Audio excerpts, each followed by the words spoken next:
can call the meeting to order and make a note of the attendance that we have. Ed Wisnowski, Sarah Pleat, Vicki Kahn, Susan Sherry Clark, Stephanie Davis, and William Hine. And presently absent are Tim Ganettis and Jeff Gibbons. And we have land management support, David Wilcox and Janet Johnson. And we also have a guest, Nancy French Achenbach. Is she present? Yes, she is. Okay, thank you. As someone from the Sag Harbor Historical Association. So we can start with the agenda of the meeting. The meeting, if I get my agenda up here. And get the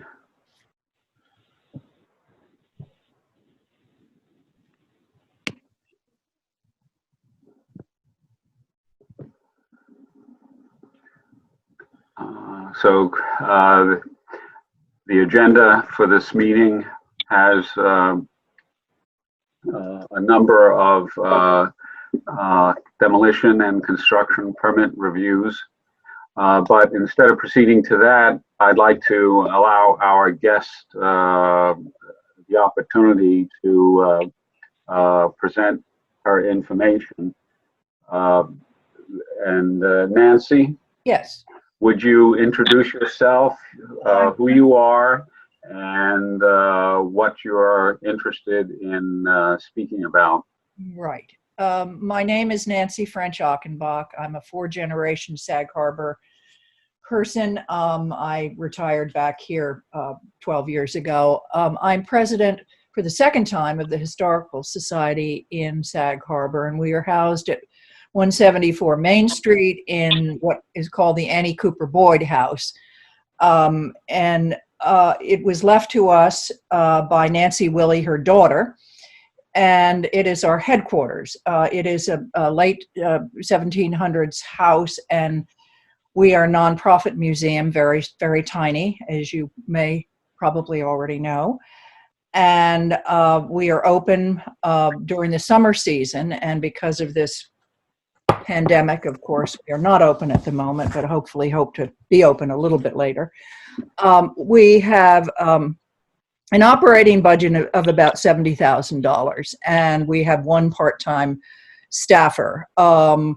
We are in need of a new roof, and I have been referred to you by Julie Zakowski, and I just didn't know what your procedures were, what you did, I've certainly read about you, but I need to know a little bit more.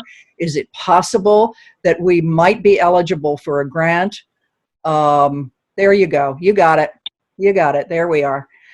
As you can see, she's the house on its right as you're looking at it was the Cooper house, in which Annie Cooper Boyd was raised, and the Coopers, I think, were 14 generation Southampton, and he was a whale boat builder.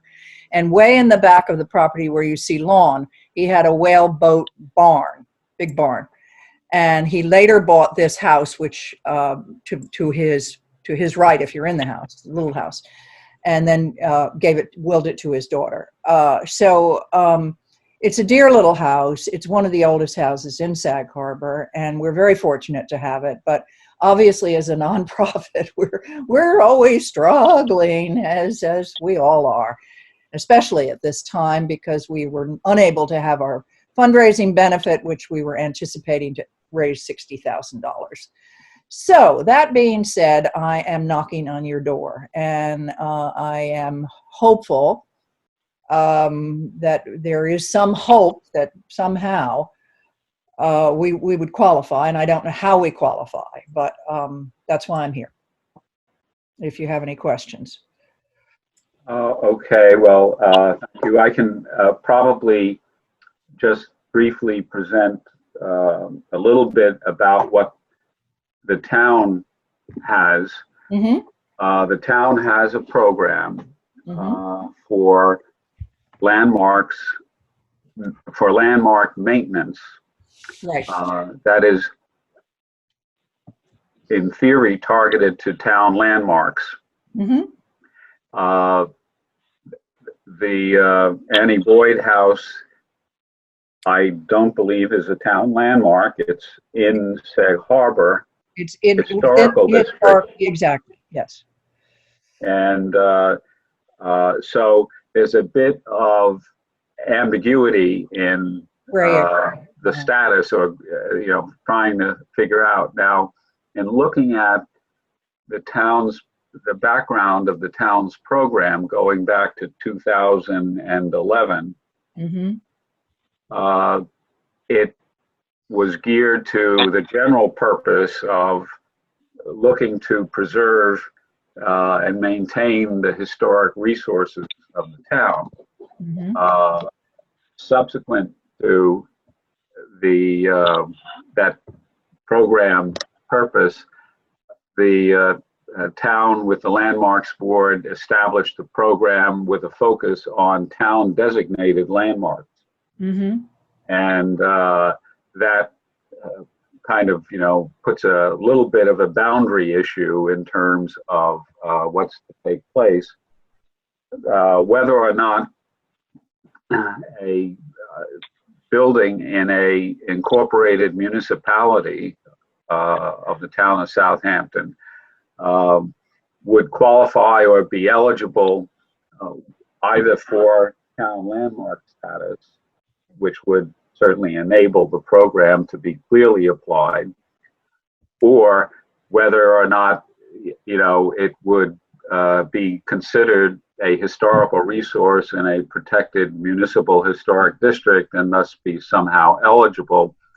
Those would be an open question. All right. And how do those get answered, sir? Well, probably the best way to get an answer is for the town board to make the definition or clarify the conditions so that there's no complication. And that might be possible with a little effort, and we have to explore it a little bit and think it out. But, so you're talking about the Greater Village of Southampton's town board, not our village board. Not your village board, right? Okay, gotcha. This would be the town board of Southampton clarifying what kind of consideration important historical buildings might have in the overall scheme of the town, because this has never been directly approached before, so this would be a kind of a first-time exploration of this issue. Am I correct in understanding that you have done private residence, but those private residents perhaps were already earmarked a historic landmark? Yes, they Okay. were Okay. they were identified as private landmarks before they applied for grant assistance. Okay, got it. For maintenance, and the town recently expanded the idea of the program to include landmarks owned by nonprofits. Okay, that would be us if we were landmarked. Well, right. If you were landmark and you're a nonprofit, certainly you would clearly fit in that category. And how does one get landmarked? Not that I can't look it up, but one gets a landmark by applying to filling out an application for landmark status, and having basically a historical accounting of the structure for its importance in terms of the landmark criteria. And it would seem to me that the Annie Boyd House would, both by age and Right. significance of family connection, would easily qualify as a landmark. So is this the landmarks, where is this the Landmarks Commission of New York?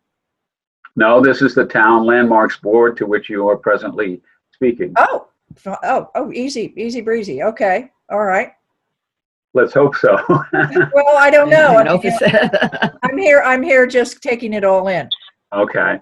So what I'm hearing you say, excuse me, is that one could take it to the board to clarify if they would make an exception, basically, or we could get and if not, or maybe, and also in addition to, it might be justified for us at this point in time to apply to you for a landmark status. Right. That would be one solution. Susan, do you have a question? Yeah, I was wondering, and David's there, did the question come up once as if the town could landmark in an incorporated village? Or if they would have to apply to the village of Sag Harbor? Certain villages don't have landmark designations. They just have protected historical districts without the recognition important for landmark criteria. Okay, and Sag Harbor is one of those, I gather. I don't believe Sag Harbor has landmark designation for any of the buildings in its historic district. Well, I can find out. Okay. Okay. Ed, this is Stephanie speaking. Yep. I have a little bit to add to this based on the experiences of the West Hampton Beach Historical Society, of which I've been on the board for several decades now. Our historical society was in a very similar situation. We had acquired a historic building that dates back to the early 1700s. The building is located in the incorporated village of West Hampton Beach. I think the only significant difference here is that we do not have a historic district in the village of West Hampton Beach, but we do have a campus of historic buildings. And we approached the town years ago now to try to get this building landmarked, in part to hopefully be able to participate in this program or other programs for funding, for repairs, etc. And we were turned down by the town. It was determined that because our campus and this particular building were located within the village of West Hampton Beach boundaries, that they would not be eligible to be landmarked by the town. We subsequently sought and received state and national historic register listing, and proceeded in that manner for funding, etc. So I would just caution. I don't want to discourage exploring this opportunity to potentially landmark this building, but I am speaking from our experiences at the village of West Hampton Beach and the West Hampton Beach Historical Society with a similar pathway in the past that did not work. Right. And when was this? I'm going to say this was probably 10 years ago. Okay, so a different town board, mostly different landmarks board members. Okay. So, but that was it's landmarking is in the town's code, and there's certain requirements, etc. in the code. It may even require a code change if the town wanted to approach this potential situation. Well, Ed, I don't want to take up the whole meeting, but what would you propose that I do, or you do first, or I do first? Well, let us explore this issue for the questionable legalities and process that might be involved, if it's possible. All right. As my suspicion is that while the project is to get a new roof, is this something that is to happen immediately, or to? No, we don't have buckets in there yet. No. Okay.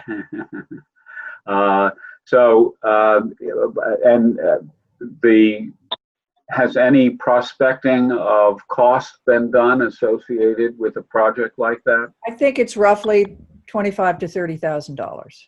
That sounds like a reasonable Yeah. You know, ballpark. obviously it has to be shingle. You know that. Right. Yeah, I recently had my roof shingled, and it was about twice that. But I got a bigger roof. Is that the big barn? No, it's the White House Okay. next to the barn. Okay. So, Okay. Okay. So you then shall I leave it that you will get back to me? yes, we'll check things out and check if there's a path, and if, as I say, I expect that the clearest path would involve a town board definition. Okay. You know, allowing or not allowing it. Okay. Along Okay. the way. And in the meantime, I will check our village landmark if they have a landmark designation.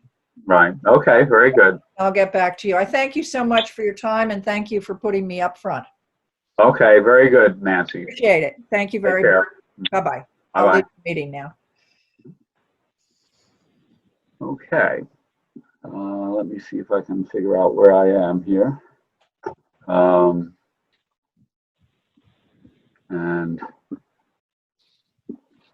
get rid of that. Okay, I think we can proceed to our regular agenda, which has as the first item 85 Eastway Drive, which has been keeping Bill very busy for the last month. Bill, would you want to summarize? And I do have the owner's perspective that was sent to share on the screen. Right. So this application has probably been before us 3 or 4 times for an outdoor stairs, for construction of a foundation under the building, conversion of the building into a house, and now, demolition of the barn, and now relocation of the barn to another site or another portion of the site. So the engineer had written a letter stating that there was a lot of remedial work that had to be done to the barn to convert it to a house, and that it would be very costly for the owners to do it. The owners didn't have the funds to do it, so they opted to put in the demolition application, but they loved the barn, they loved the building, so they've decided they'd like to relocate it on their property, but there is no conforming location to put it in. So they're going to have several variances, probably a side yard variance, probably a front yard variance, and probably also a variance because the building is going to be almost equal to the size of the house. And in Southampton, accessory buildings are supposed to be secondary to the house, typically no more than 1/3 of the size of the house. So they've got a couple of things that they're going to have to get over. They've asked us if we could show our support for saving the barn and speak to the Zoning Board of Appeals to get, let them know that we're on the side of the owner to do this, and ask them to approve this. I would think, though, that anything that we did like that would be subject to this whole barn becoming landmarked. That would be our goal in this. So the engineer had come up with remedial work. They didn't like the cost of it. Even Susan's kind of saw through that. She and I both had the same thought. If you can't economically make this into a house, how do you economically keep using it as an accessory building? It sort of surprised me. There was a couple of helpers added in the first floor to shorten the span of the second floor joists. The engineer showed 2 of them, where originally there was a single line down the middle. The engineer was showing 2 lines. So instead of dividing the span into 2, he was dividing it into 3. The columns were already in the design. There's enough walls on the second floor to, again, have them come up to shorten the span of the roof rafters. I don't see really that the barn, needs much difference, or that there'd be much difference in the work required to make it an accessory building than a house. But maybe they want to get more room out of the house. I'm not really sure. But they are willing now to save the barn if they can get the variances to relocate it, hoping that we'll help them in doing so. I have a question for you. They did some interior demolition in the barn Yes. structure itself. Right. It's been stripped down to the frame. All the electrical, plumbing, insulation, and interior finishes are gone. And over time, I think other things that were structural were removed. There was another stair opening cut into the floor. The joists weren't doubled or posted or anything to support this opening. A lot of the ceiling joists on the second floor were removed to make a cathedral ceiling. That's allowed the upper roof to spread a little bit. And I did a little Googling and I came up with a term I'd never heard of ashlarings. I kind of Googled the gambrel roofs and came up with that term. Typically, you've got two different pitches of roof, the lower pitch being very steep, the upper pitch being flatter. The upper pitch is generally held as a triangle using the ceiling joists. The lower roof has these ashlar rings underneath it, which support this steeper lower section of roof. And a lot of them are either missing or have been removed from the design. So adding back in the ceiling joists, adding back in these ashlar rings would help stabilize that upper portion of the structure again. I also suggested, particularly on the first floor, it's a high ceiling, it's a very broad open box, plywooding the inside of the walls after everything has been installed to give that box a little more stiffness as well. And all of this could be done either as a house or as an accessory building.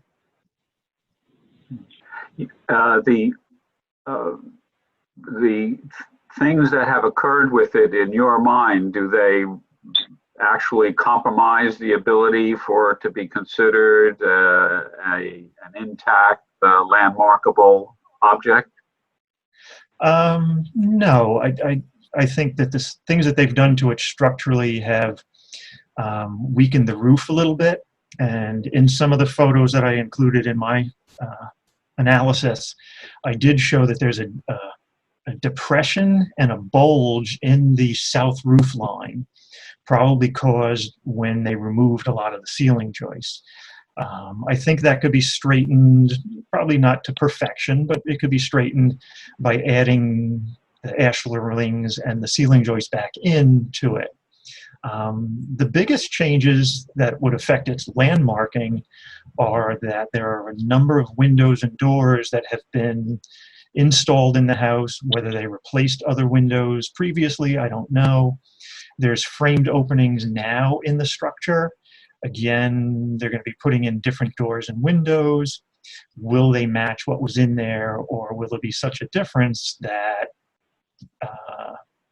it no longer looks the same?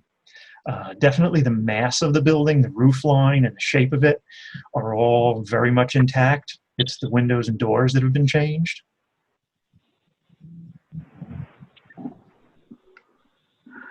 So any other comments or questions of? Are you able to pull up Bill's analysis? We're looking at, mine, which is the exterior, but his had some of the interior. Let's see, maybe this is it. No, that's not that's Susan yours again. Too. Yeah. Let's see, where is? Yeah, I don't know. I didn't label them, so I didn't.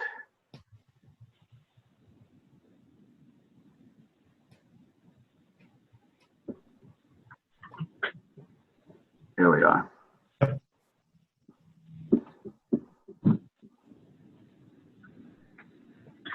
Yeah, so in that first photo, you can see they've replaced some of the plywood around the bottom of the house. Actually, it's tongue and groove sheathing on the inside, but they've replaced it with plywood. I think for several reasons. One, you often get rot at the bottom of the walls. I never saw the building prior to it being put on the foundation. Did it have a wood framed floor in it? Because the floor structure in here now, the entire first floor structure, is completely new. All the joists, all the subflooring, the girders, the columns underneath it. So running the plywood down ties the house to it for hurricane resistance. You can also see the vertical stripes on it. The little silver stripes are the metal ties that run from the foundation up to the studs in the plywood and such, and again ties it down in a hurricane.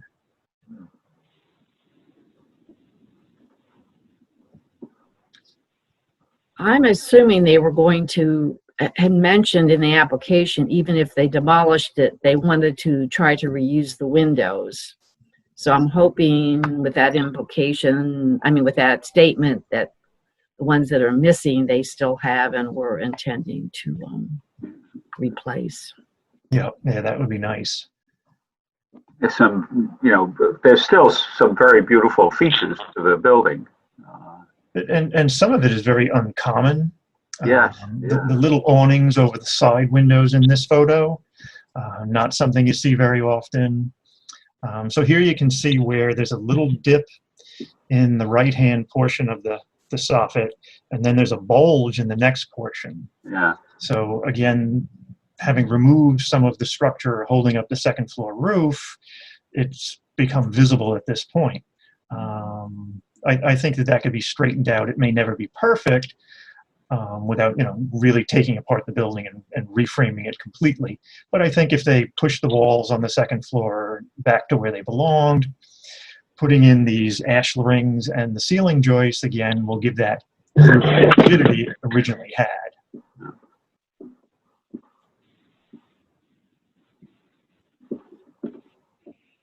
Nice window. It's more interesting on the inside, actually, when you see it. Yeah.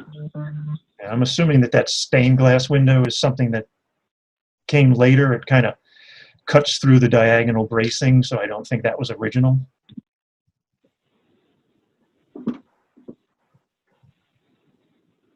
Again, you can see in this photo, a window was closed up. There's plywood on that. The upper windows were probably added later. Probably this may have been the kitchen, so they were up above the cabinetry.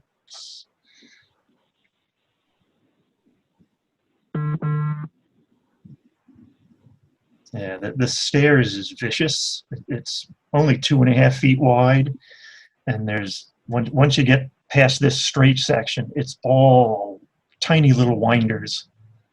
So definitely that needs to be replaced. Okay, so here's one of the center supports that was put in to effectively shorten the span of the ceiling joists or the floor joists for the second floor. The floor joists are running through left to right. The center beam was added. It runs the entire length of the building, although I think originally there were walls and perhaps some posts holding it up. They've been removed in the engineer's drawings. He's removed this beam, but he's put one to the left and to the right of it, going again the full length of the building, supported by posts, supported by interior walls, again to shorten the span of the second floor joists to take the deflection and the bounce out of them. Yeah, so here you can see sort of a little knee wall, the ashlar rings running through a portion of this through most of the second floor. They're not there. And being that wall is sloped, these really help to kind of, again, form a little triangle and keep that wall from wanting to move at all.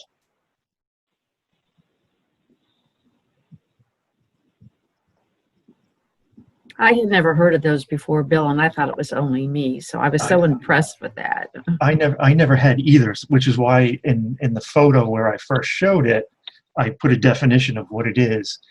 I had just Googled gambrel roof terminology and came up with that. So here, I guess when they took out the ceiling joist, they added these little ties way up high, but they're so high up in the roof, they're really not effective in holding the roof from wanting to spread.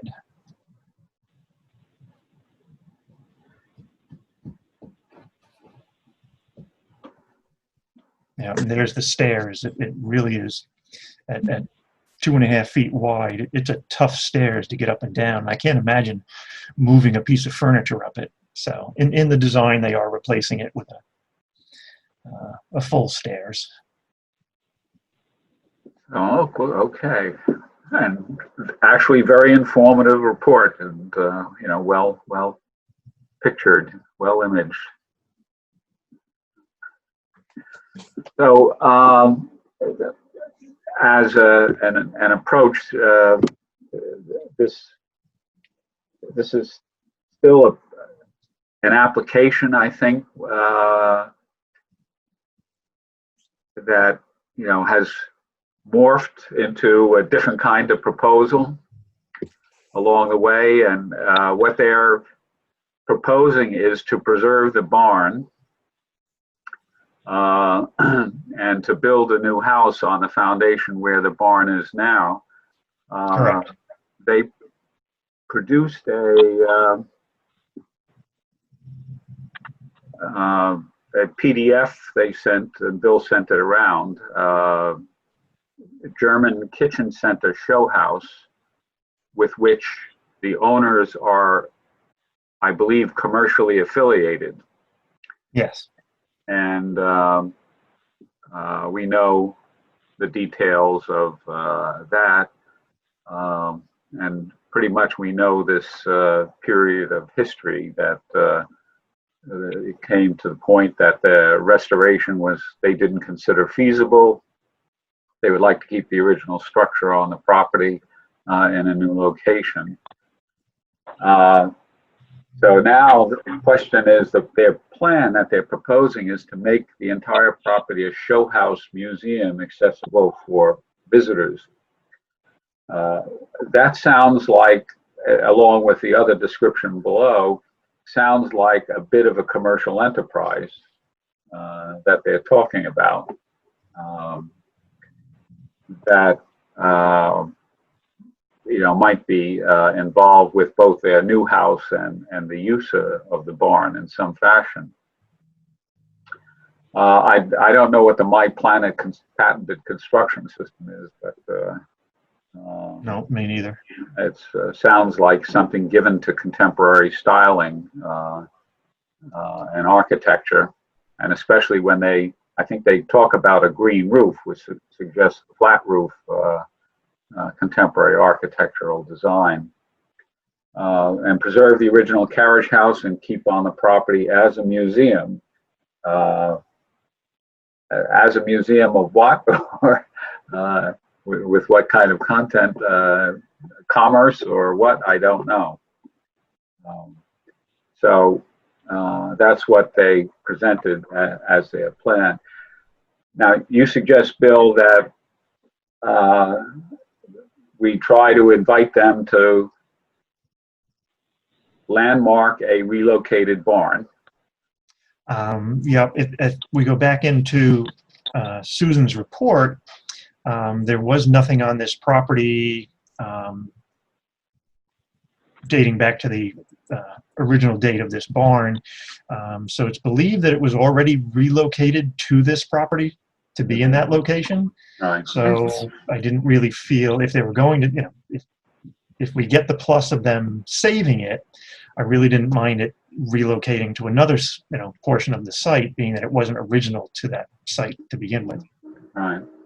So, comments and questions about Bill's idea of, you know, proposing to advocate to the ZBA based upon a desire to have the building landmarked and preserved under that status?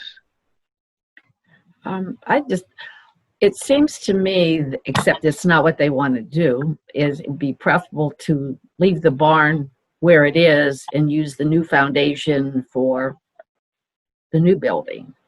But it sounds like they want to move the building and just have it off to the side so they can get started on construction of their new building while the rest of this process plays out. Is that what your impression was, Bill? Yes, yeah, because they've been at this for 2 years, so they want to get the house going. But I think leaving the barn and using it as an accessory building in the location where the house would be tough, because they've got a deck, then it terraces down to the pool and the pool house. For the house to be sort of out of that mix doesn't really make sense. Okay. But there's really no good place on the site for the barn, which is why they need all these variances.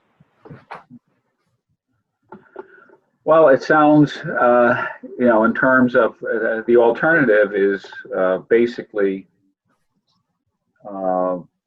that if they want to develop the property for a reasonably comfortable house, that, they either demolish the barn or get variances to preserve it in some fashion.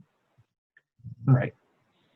The one thing that would be is good that if they moved it and preserved it, I mean, even if it's just temporarily off to the side, if for some reason they don't get the variances, it could be offered within the community if somebody else would want it. It would still be intact.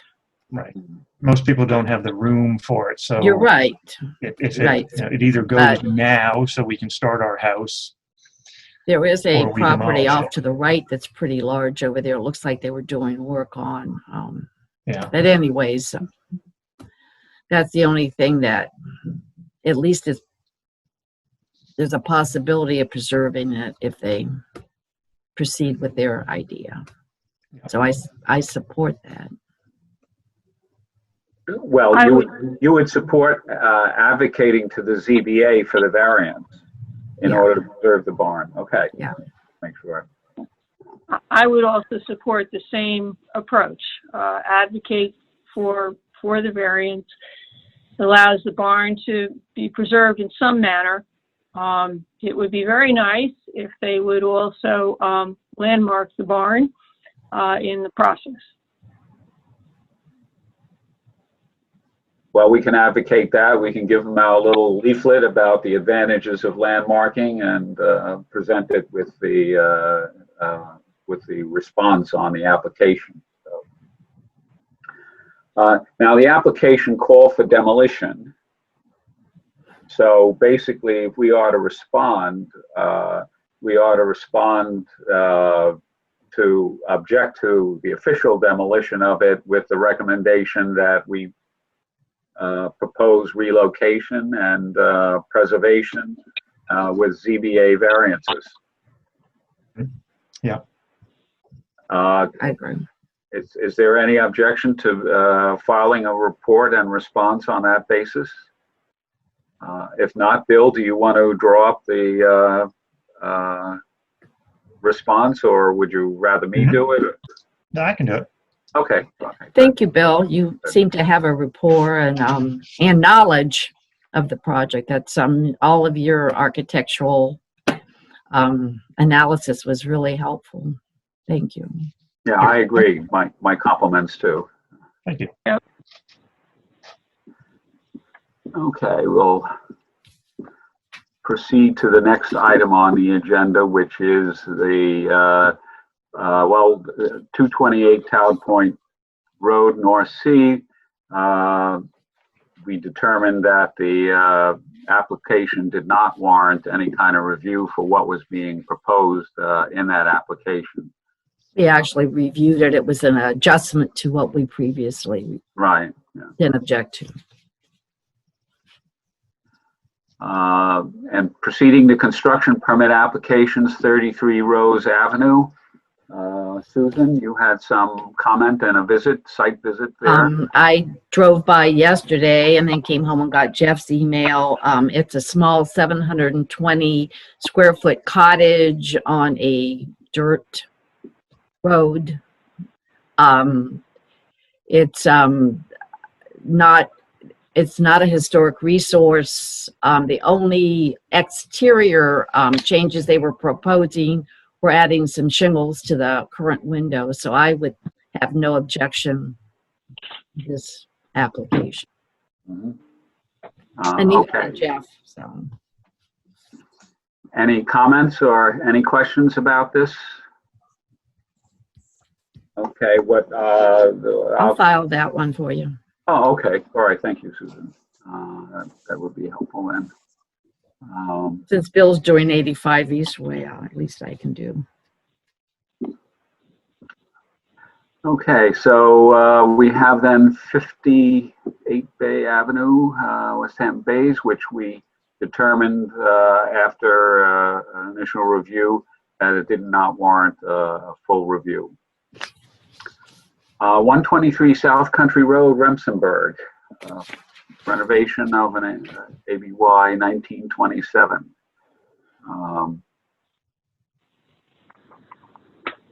Okay, so this was an application to remove a shed-roofed enclosed porch on the back of a house. Stephanie had done the front end of the report. Didn't make sense with the AYB and other things. We both met at the house one day to go through it, and both thought that we were going to get into the house and find that it was old barns or old houses that had been relocated to this site at some point. And going through the building, it really looks like 1950s construction with a 1960s addition. So as far as their application goes to remove the sort of lean-to covered porch on the rear of the house, that's the front, they will be changing the windows in the whole first floor, which was the only thing we objected to. But the house really doesn't fit into our purview because it was built in 1950. So we figured we would make a recommendation because it is in the potential historic district of Spionk-Remsenburg. It would be more contributing if it looked more traditional. The second floor windows will stay 6/6. The first floor windows will become 2/2. So we felt we would just recommend that they kept them as 6/6 to keep the look of the house. But while we were there, Stephanie and I went into, that's the room on the back to be removed. I don't think architecturally it helps the house any. They're going to take it away. It was built over a brick and concrete terrace. They're going to leave the terrace, but remove the structure, all the doors and walls and the roof. In a couple more photos, you'll get to the garage. And again, the garage wasn't there prior to the 1950s. Stephanie and I went into it, and it is in some places, hand-hewn, mortise and tenoned post and beam barn with pegs. It was kind of a surprise, so it must have been moved here from another site. There it is. Okay, so when we got inside of it, it really is an old barn on the inside. So we took an opportunity while we were there. I photographed it, and we've added it to the report. Even though nothing is scheduled to happen to this building right now, no construction, but figured as long as we were there, we just document what was in the building. So the garage doors definitely came later, as well as the lattice and things on the front of the building. But some of the windows seemed like they might have been original to the barn, and definitely the frame shows the hand-hewn marks in it. Some of them appear to be numbered. They would number it with Roman numerals with a chisel. The two little lean-tos on the back appear to have been added later, but again, not something that's new. They've been on it for a long time, long enough that the siding is rotted out, been replaced, and rotted out again.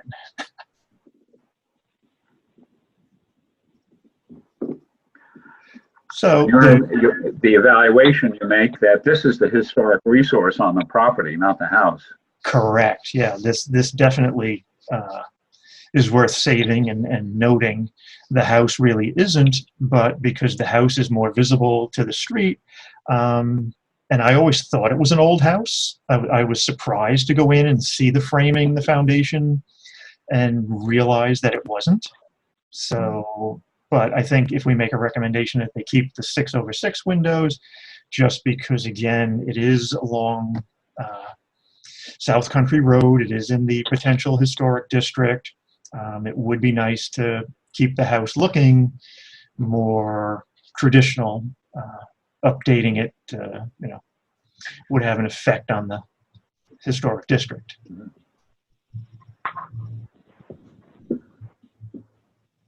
Yeah, here you can see the hand-hewn marks, 2 of the pegs up on the top, everything mortise and tenon together. Whether it was taken apart and moved here or moved in one piece, it's hard to tell.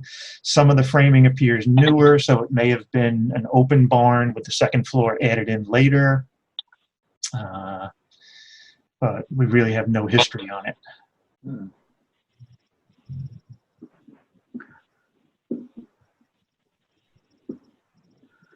Kind of a interesting hinge. Yeah, decorative hinges and then sort of hand-wrought latches on some of the doors. All the doors that were there were board and batten.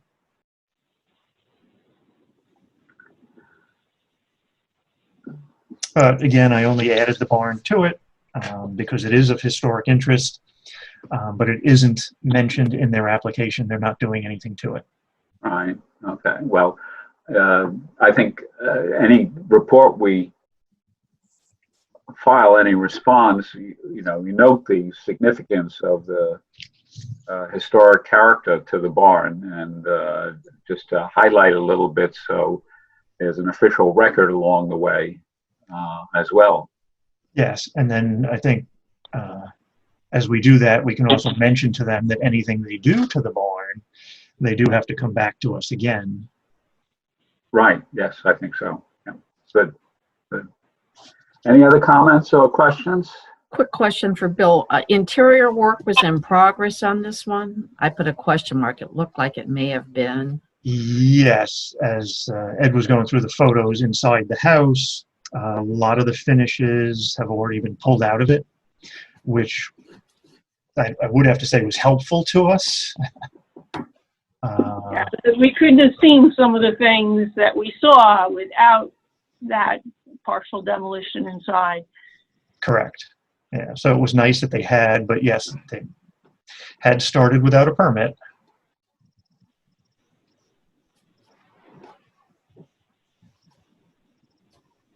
Yeah, I think a couple more. I do tend to put in a lot of photos. Yep, here you go. This is the 60s edition. And I think because of the height of the wall, they had doubled the studs in it to keep it from bowing. I think the next photo shows, oh, okay. This is the end of the 1950s portion of the house. That was the gable end. So you can see the diagonal there is actually the roof of the original part of the house. And then when they built the addition, they just built the wall right on top of it.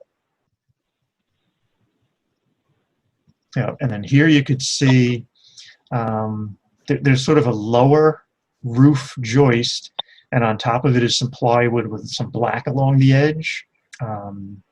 That was actually a flat roof. So the first addition added to the house must have been a flat roofed addition. Whether it had a handrail around it or something, we don't know. And then the second set of joists up above these joists may have been a way of leveling it if it had a little pitch to it. And then they built a floor on top of that. Again, all of this framing, the framing in the basement, the foundation, all of it really points to a 1950s construction, not 1935 or 1927 or anything else. Or 1950s reconstruction? I wouldn't think so. I mean, the foundation and everything, you know, it all seemed to make sense together.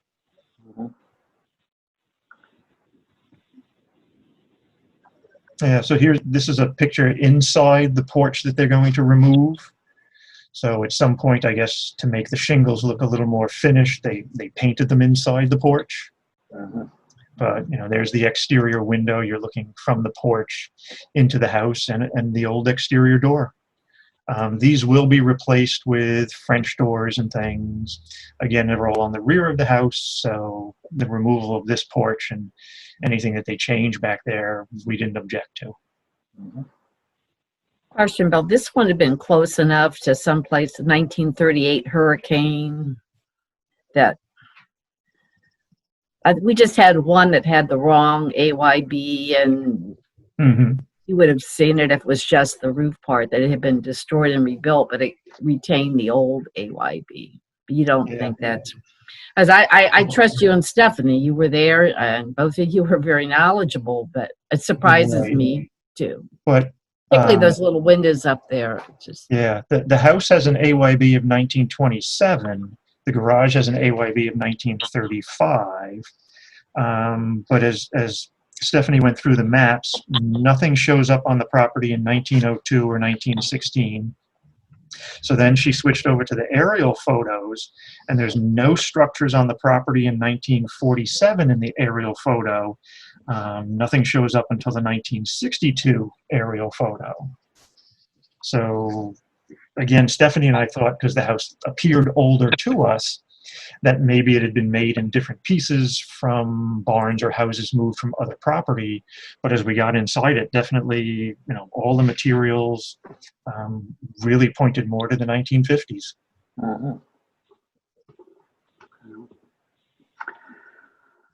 So, okay.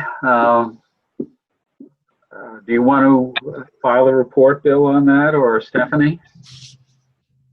Yeah, I can do the response. Okay. Who's going to do it? Stephanie or Bill? If you want to do it, that's fine, or I can do it since you're doing Eastway. Either one. Okay, if you want to do it, that'd be great. I will do it then. Okay, thank Very you. good.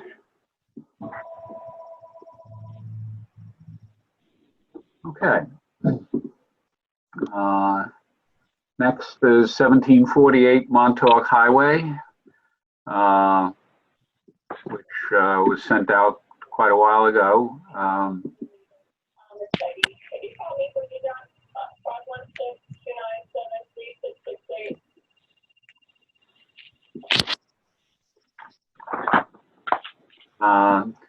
This house sits on Montauk Highway, next to the National Grid service facility, which once was farmland, and this house was built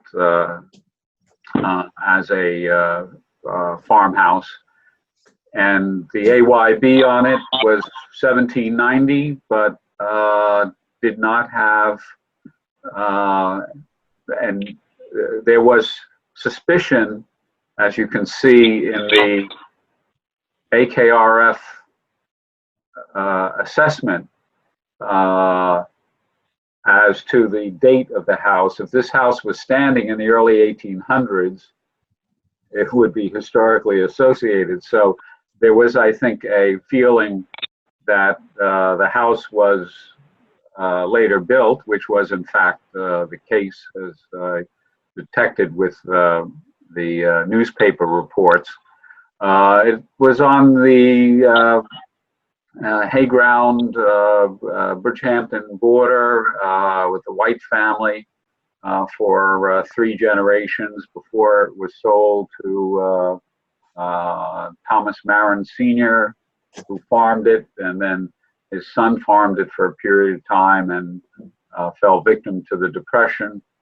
And the farm and house was seized by the bank and rented out by the bank for a while, for about 4 or 5 years, and then finally sold to a farming individual whose whose parents and family farmed on Mecox Bay, the Grzybowski family, who owned it up until the 1990s. The house, I don't know if people looked at the real estate link that I sent in terms of the interior of the house, but the house gives a lot of evidence of having been modified. The front of the house has, among other things, on this porch is 4 windows straight across. I don't think the house was built that way originally, from all that I could assess on it. It has been modified as well currently with the change of location and windows, location of doors and windows. The individuals involved aren't necessarily important individuals in the community's history. It is a farmhouse which has some, once had some presence, as long as it was sitting on a farm. It's now in the middle of a much more developed Montauk Highway. So I didn't see any basis to see significant historical character to it, and given the work that's being done, the house is going to be preserved in some fashion, but in very little, it probably has very little of its original character present. So I recommend that we not object. So. I agree, Ed, and I thank you for that report. I've always been curious about this house. I thought I had seen one real estate set of photos that had wood beams in the kitchen or one of the rooms, but I looked again. I never saved them, which I normally would have, and I didn't find them, so I may have been confusing it with a different. If so, they're not there anymore, but I thought it may have been a little older too, with the just because of those particular beams. But I agree with you. And you said I think the age should be 1871. Right. I mean, that's the time it was built. The at the time, Maltby White married Mary Topping. Pardon me, Rebecca Topping. If you recall, the landmarking of the 189 Lumber Lane, the Arthur Newman house, the yellow house that we did 3 years ago maybe, that was built by Allinson Topping. He had 5 daughters and 1 son. The 1 son went out to the Midwest to farm, but the 5 daughters hung around. Rebecca Topping married Maltby White. Next door, after this house was built, the William Walker of New York married another Topping daughter, Mary Topping, and she was a painter and artist, but they lived in New York and used this house for a few years, around 1890 or so, 1900, right next door to that. And then there was a third daughter living with Maltby White, Arabella Topping. So this little cluster of houses and seems to have been connected through the Topping sisters at the turn or at the end of the last century. So it's just a little bit of a side note about it. I was completely unaware of that kind of connection between them. So in any case, any other kinds of comments or questions? And pretty much the constructions to the rear. It's the removing the rear section and rebuilding back there. Yes, it's kind of doing, it's extending the rear gable and roof, but also putting on another cross gable effect on the back of the house as well for that extension. I agree, no objections. If there's no other comment, we can proceed on, and I'll file a report on that. A response. Okay. Okay. Liaison Hat Shop. We have nothing on, and need to find a person. Still working on it. You're working. Okay. I'm on it. Okay, that's good. I don't see your hat, but you can buy one from the Liaison Hat Shop. Yes. Okay, referrals, we, I think, are without those. 146 South Road, there is nothing new that I know of. Is Stephanie, unless Stephanie knows something? No, nothing new to report there. Okay, and 680 Ocean Road, there's nothing to report there.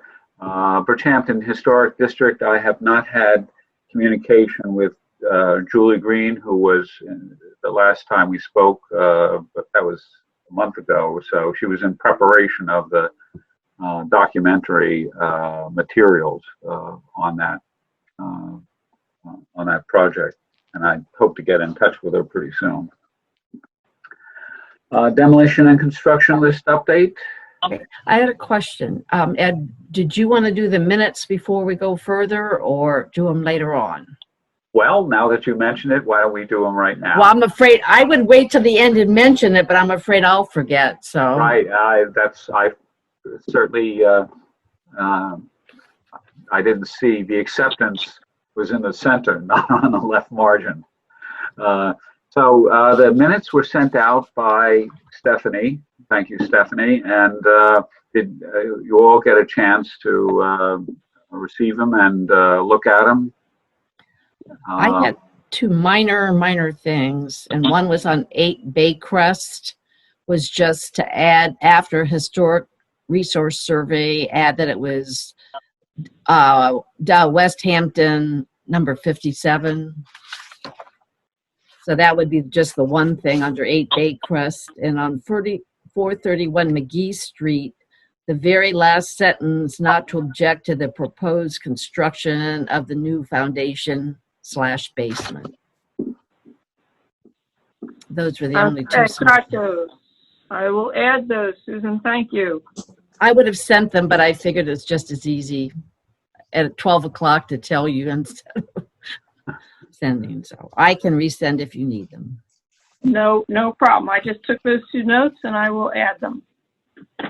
Okay, any other comments on the minutes? If not, with those amendments, is there a motion to approve? I move. And I'll second. All those in favor, say aye. Raise your hand. Aye. Hi. Aye. Aye, okay. So the minutes are approved. Thank you, Susan, for catching the omission. Do you have some comments on the demolition and construction list? Okay. Basically, they're in progress, and when I send them, I'll also send you a picture. There was one historic resource and water mill that we reviewed for construction, and we recommended that a new foundation be put in. It had just been mentioned in passing by the applicant's agent architect. And I drove past it, and it's up there. Don or one of the moving companies have, so I'll send that in. Technically speaking, it wasn't part of the application, but we recommended it, and it is in our recommendations, in the written response. So I'll send the pictures about that. But I thought that was interesting. It happened, but it looks like, of course, all construction stopped at some point, so it's waiting. But I'll send them in the next month or two, the updates. And then right after that, with that ZBA, there's not much going on. The planning board are all repeats. or no landmark and historic district board concern. For the ZBA, there are two minor ones. One was ZBA for May 21st. It's 191 Montauk Highway Water Mill. It has an AYB of 1930. And we did, I think, review some of the photos, because it was of some interest, and I think the applicant or the applicant's architect wanted us to look at it. But it looks like they're pursuing a variance for a carriage house, but not through the landmark process, through the ZBA. But it looks like that house may be retained and a new one proposed. But if there's any renovations or construction, we should get that. And the other ZBA was on June 18th, and it's 105 Edgemere in North Sea, AYB 1900, and it's just a potential demo. And if that happens, we should be receiving an application for that. And that's all. Hey, Susan, can you repeat the address for that carriage house? The 191 Montauk Highway. Okay, thanks. So that's on, it was May 21st. You could read the whole application or whatever the proposal is. Thank you. But it sounds like it's being retained. At least that was my impression. Because that would be the carriage house and the new construction would be behind it. It's right to the left of the winery. Okay. Thanks. They're supposed to do a TDR if they're going to do a carriage house without landmarking, so I'm going to look into that. Okay. Okay, so that's the ZBA, the planning board, and That's it, we've done. all the other boards. That's all I have. Okay, very good. Thank you, Susan. Okay. The draft memo, raid demolition without a permit, that's something on hold. We have a new kind of a new regime in the building department and land management, and I think we ought to wait to see if we have any kind of issues with the current arrangement, given the fact that things have changed significantly. So we'll keep that on hold for a while, keep it in the back of our mind if this problem comes up and persists again. I have not met, I don't know the new building inspector. I don't even know his name, but chief building inspector. David perhaps knows. So. Dennis O'Rourke? Yes, Dennis O'Rourke. Okay. He's been with the town for quite a few years, so he's very knowledgeable about the building department. Okay. Ed, do you want me to remove that item from the agenda for the time being, or shall I just leave it on? I think just the item, just call it demolition without a permit, just so that we're reminded of previous experience as we go forward. There is the hint that that kind of issue can be out there. So just put it at the bottom, and we'll see where it goes. Okay, very good. When things open up again, that opportunity for some discussion with CPF on future easements will take place, and that certainly remains to be straightened out. And I think Lisa Combrink is positive about cooperating with Landmarks Board on the issues that are important. And in that regard, let me bring up something that is not there, and which David raised last Friday. And David, would you want to report on the question about review of the Nathaniel Rogers house? Or is David gone? I guess he's disappeared. Well, the question came up as to why there was a flag on the Nathaniel Rogers house in Bridgehampton. There had been no review of the building construction, reconstruction, restoration, and everything else that's gone on there in the years that Stephanie and I remember. And so the question, somebody suggested, one of the consultants to the town suggested that the flag be removed so that no LHDB review ever take place on it. And David objected to the idea of the flag being removed and suggested that a review take place when the construction is finished for a certificate of appropriateness. And as Stephanie pointed out, we did this with two town landmarks, where it was one the Tiana Life Saving Station. Yeah, Tiana Life Saving Station and the Tuttle Ford Mill. Both have received COAs after work was done. Okay.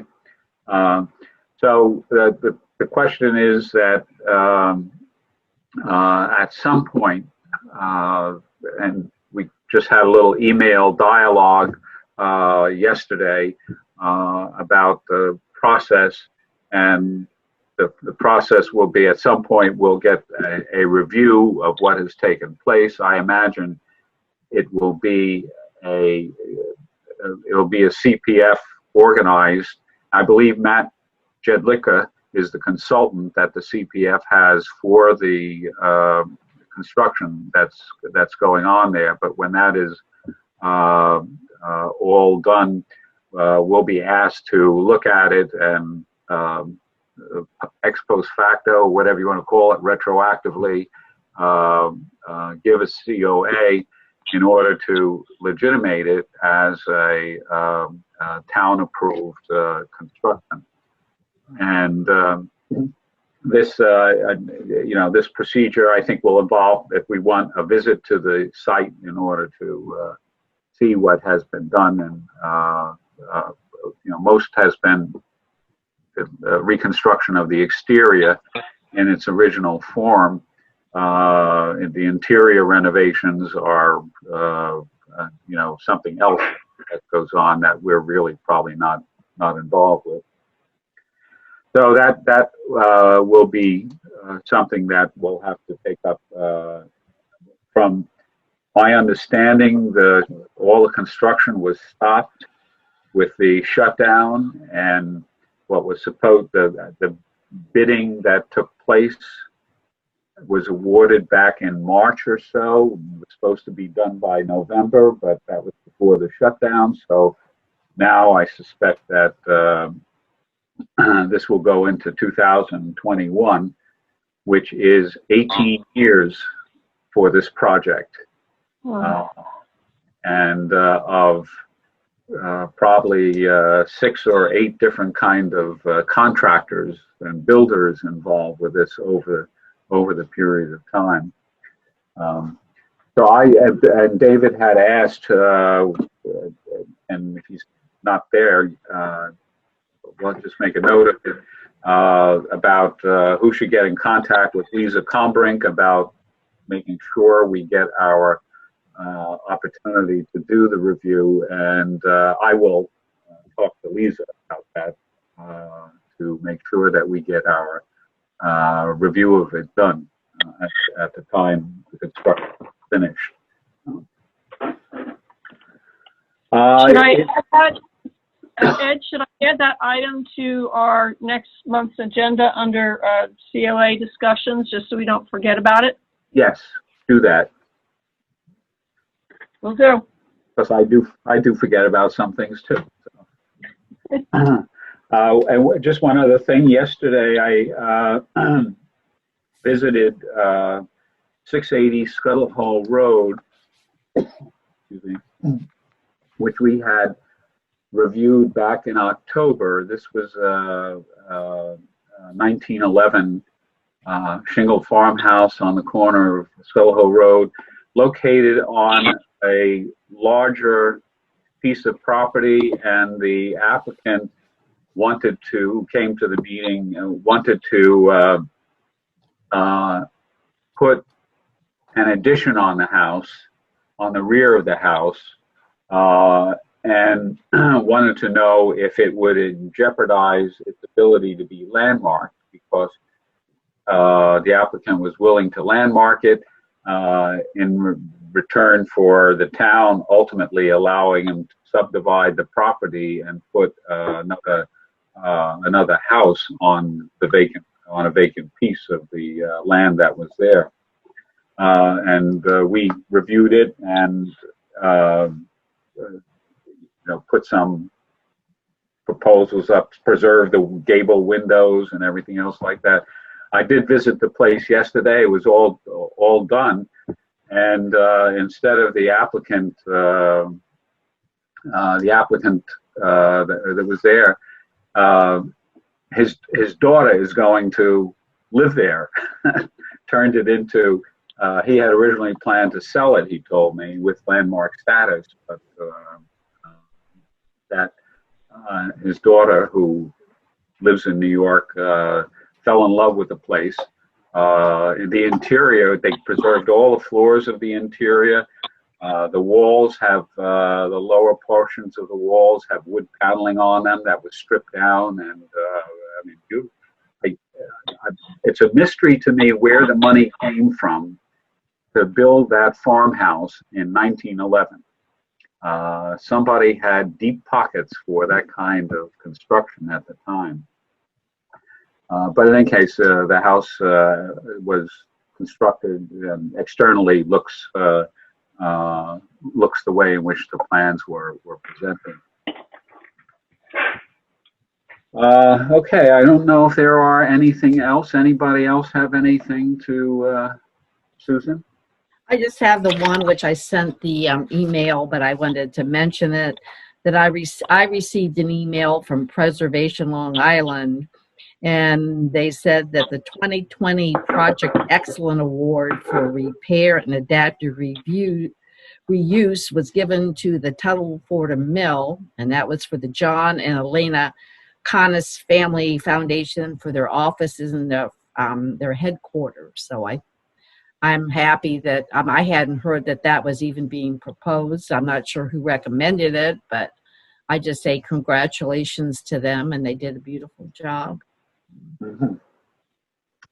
So, yes, and I don't know how much we can say we had a hand in it, but it's congratulations to anybody who had a hand in it. I know. It's nice to see the recognition being made, and it was a worthy project. To think of back to 2012 when it was about ready to be abandoned and demolished, perhaps, to see it recognized is a dramatic event. I think they mentioned that it was on the 2015 endangered list, and now it's not, so that's great. Well, I can remember the previous owners coming in and saying they couldn't afford to take care of it, and that they were looking to do something with it because they could not afford it. And the question was whether it was going to survive or not. It was getting in pretty bad shape.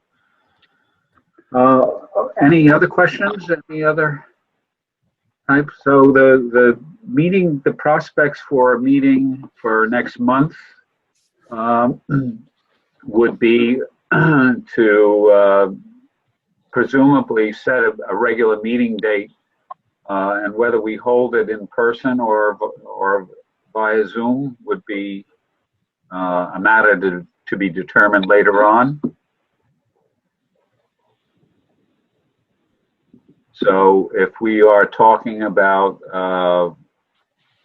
July, we're talking about July 21st. Is that okay? Yep. That works. Does 7 o'clock work if we wanted to actually hold it at the regular time? 7 o'clock would work for me, and it would work. Yes, if we hold it in person in Town Hall, there probably will be a difference in procedures for accessing Town Hall, even in July. And that's what it's not wait and see for me, because I would do my best to attend, but you know, I'm just not sure what they're going to be doing with the social. I mean, the rooms that we've met in have been small, particularly the last one. Well, there are larger rooms that will be available. Part of that was a consequence of the remodeling of the town board room. If nothing else, the town board room is large enough for spacing people for a group our size at the moment. I assume that there'd be some type of accommodations made for the distancing and all that. So. Right. I was more inquiring about having the Zoom meetings at 7 o'clock, and I don't know whether that works for Charles and the IT department. Anybody have any feelings about 7 o'clock for a Zoom meeting? Works for me. Whenever's All right. 1 o'clock, 7 o'clock, I can. And what day of the week? Tuesday, July 21st.